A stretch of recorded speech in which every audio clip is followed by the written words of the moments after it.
Abatuuze b'e Kabalagala basamaliridde oluvannyuma lw'okulaba ennyonyi z'amagye bwe zigudde ku kasaawe k'essomero lya Pearl of Africa. Abasirikale bano babadde beegezaamu engeri gye bayinza okutaasaamu obulamu bw'abantu naddala abafunye ebisago eby'entalo.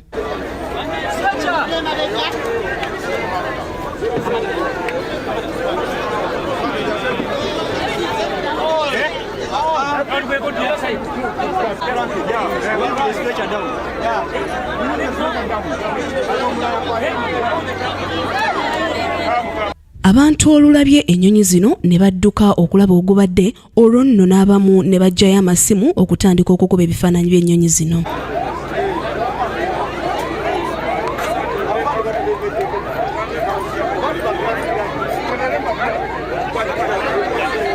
Bano babadde balowooza nti ennyonyi zivudde South Sudan nti era zireese n'abamu ku bantu baabwe abafunirayo ebisago.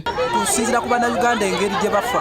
Mbadde nsaba pulezidenti akuŋŋaanye amagye gagende mu Sudaani gagye abantu gatereze n'olutalo oluli eyo kubanga twesobola amagye weegali. Tulaga abaffe batutte bansambye oba wa ennyonyi basudde wano.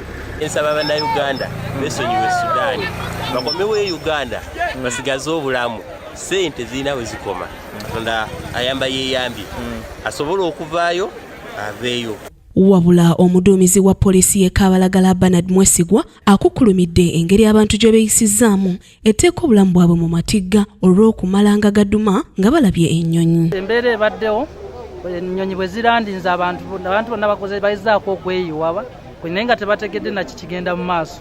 Ate security bwe tuzze ne tuyingirawo okuba nti tubajjawo basobole okudda ebbali bonna ng'era struggle y'amaanyi tebamanyi kikiri munda bakyabula oba sikyabula eri gye bali, so tubakubiza nti otufuna ekintu kyonna nga tekitegedde mu kitundu tuleme kuddukira gye kiri. Ennyonyi zino olw'okuba zibeera n'amaanyi mangi zaasizze emmotoka ezibaddewo awamu n'okusitula enfuufu, ekintu eky'obulabe eri obulamu bw'abantu. Kisakye Joan, Kingdom TV amalindirire.